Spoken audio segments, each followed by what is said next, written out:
Welcome to the Carroll County Board of Education Forum. The goal is to provide an equal forum for advocacy and provide citizens with information about the individuals seeking positions on this board. The Carroll County Democratic Club held a candidates forum on Monday, March 4th at Exploration Commons for the 4 candidates who will be seeking 2 spots on the Carroll County Board of Education. More than 60 interested citizens turned out to hear the 4 candidates, all of whom said they have children currently enrolled in Carroll County Public Schools or have older children who went through CCPS. Murray Dupin, a corporate relations officer, Dr. Amanda Joskowski, an occupational therapy practitioner and college professor, Dr. Greg Malveaux, a college professor and administrator, and Kristen Zimmer, a small business owner, all took part in the forum. Zimmer said she is a 5th-generation Carroll Countian, while Dupin, Joskowski, and Malveaux all said they moved to Carroll for its school system. During the forum, they gave opening and closing statements and answered 10 questions posed to them by moderator Charles Harrison. They generally agreed on many issues, but also tried to differentiate themselves, particularly when asked about one of the most talked about topics of the past year. How would you support our students' freedom to read and support our school media specialists as they work with county educators to meet the needs of individual students? I do support the freedom to read. I also support the parental authority to decide that students, their students shouldn't read, especially the elective choice materials. But there are mechanisms to do for that. I support the book reconsideration process. It's possible. I would not have wanted my kids to read some of the books that were challenged, and I would want the ability to have that choice, but I wouldn't want somebody to take that choice away from me.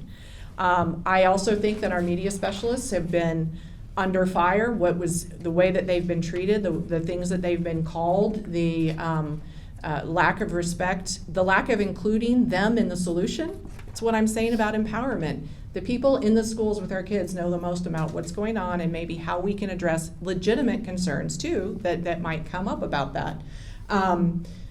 I'm going to go ahead and mention, there's a lot of narrative around there that we're not supposed to call it book banning. The explanation some have given that book banning is only when there's no way to get a book or when you're actually burning a book. That is just the extreme end of that kind of censorship. That is not the only form of book banning. I am also on record in support of the freedom to read and promoting curriculum and library resources that reflect diverse cultures, perspectives, and histories so that we can really have an inclusive educational environment.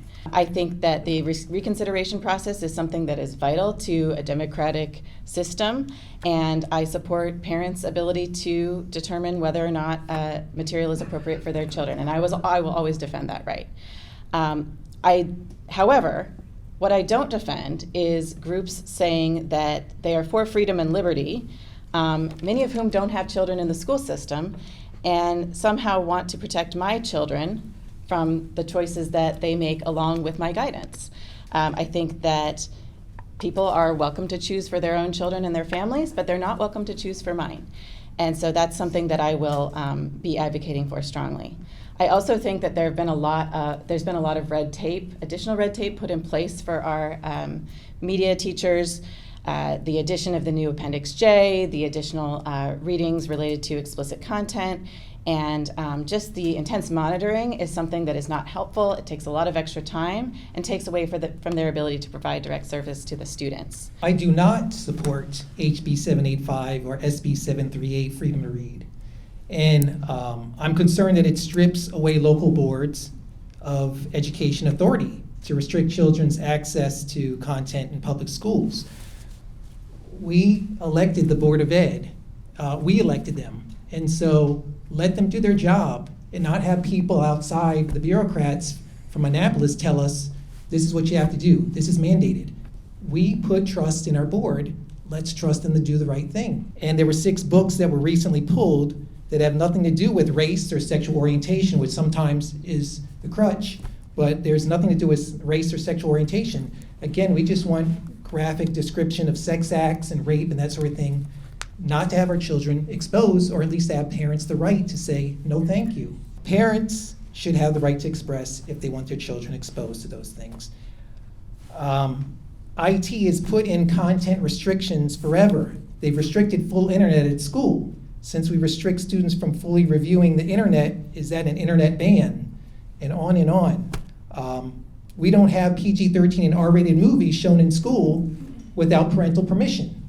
So what is the difference between the books and other media? That's the question. I fully support students' ability to access materials representing multiple viewpoints and the right to be taught academic subjects from varying perspectives. And when materials are open to question, I always default to parental consent. Like that, I always default to parental consent. I do believe that the Freedom to Read Act is a further erosion of local governance. And when it comes to sexually explicit material, I think that the Carroll County Education Association, the CCEA, stated it best in their local board education candidate questionnaire when they stated that the CCEA does not condone materials that are sexually gratuitous in nature. That's my stance as well.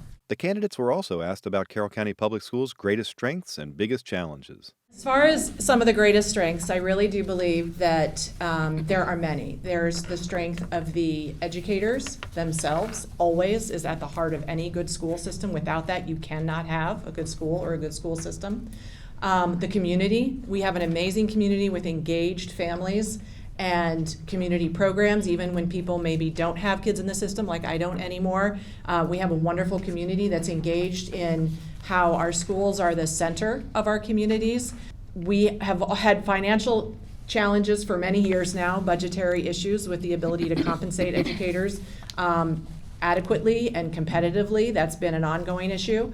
I think there's a glimmer of hope in that regard, and so my fingers are crossed for how things might turn out with that this year in the commissioner's budget decisions. And I think there are other challenges too.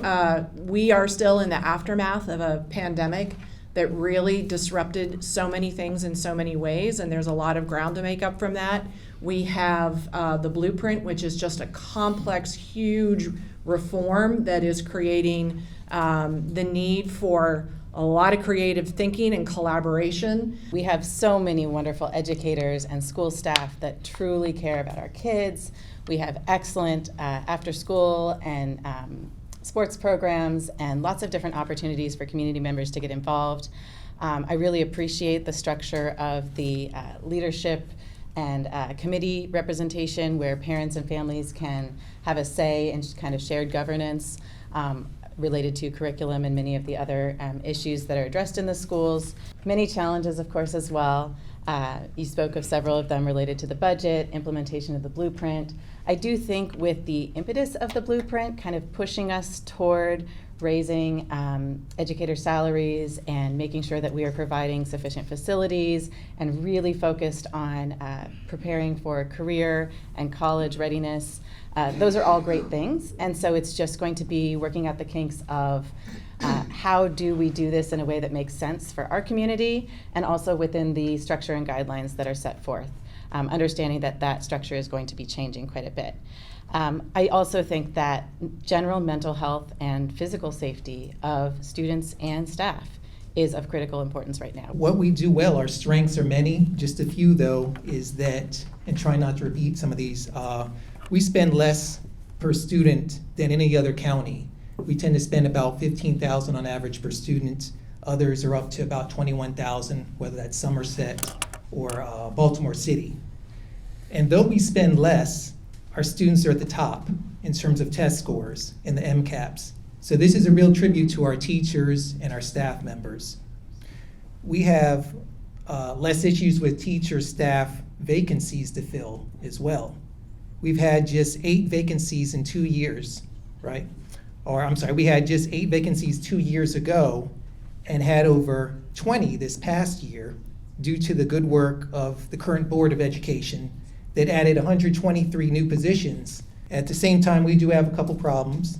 Our county went from less than 2% to now 6% of uncertified staff in just a year. We're hiring more folks that we would normally hire because the state cannot create enough new teachers from the job pool.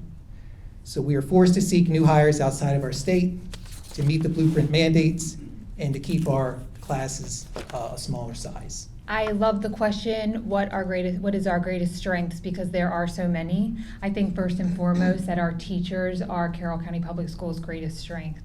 My family personally has just experienced outstanding teachers who are communicative and who speak to us and engage with us.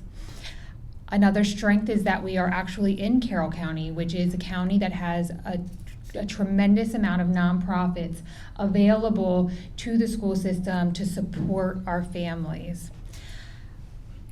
And then finally, I would say that it's our parent groups and parental involvement when it comes to different things within the school, including birthday books, getting books to every single elementary student on their birthdays, book fairs, holiday shops, parents being in the schools and supporting the students. As far as our challenges are concerned, I think the number one challenge is the erosion of local governance by the state of Maryland. Year after year, we are losing the autonomy to be able to do what is best for Carroll County. Implementing Blueprint is going to be a tremendous lift. We have lost the ability to spend our budget where Carroll County feels like those dollars deserve to go. Like I said, it's going to be a tremendous lift, so losing that ability is tremendous. The nonpartisan BOE race will not be on the ballot this May in Maryland's primary election. When 2 seats on the board are available, 4 candidates automatically move on to the general. So Dupin, Jaskowski, Malveaux, and Zimmer are all asking for Carroll County citizens to vote for them this November 5th.